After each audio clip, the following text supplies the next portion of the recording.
Jack, I'm going to talk to you about being happy and creating happy.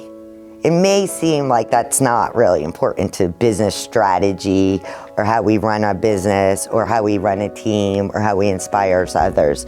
But you know what?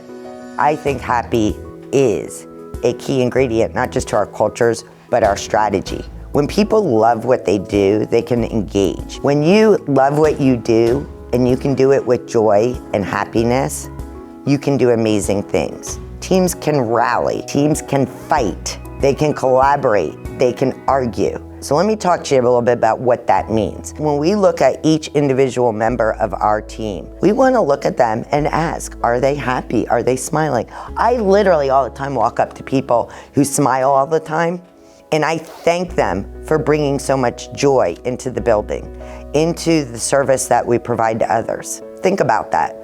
When you go to a restaurant and you have a waitress who seems to hate her job, hate what she does, how does that affect your experience? Even if the food is fabulous, even if everything technically went perfect, does that joy, that smile, that pride impact your experience?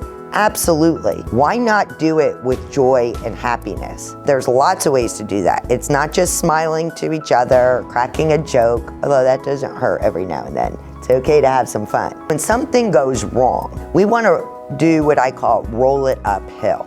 So does it make somebody feel good or happy if you walk into a warehouse and just start screaming that it's a mess?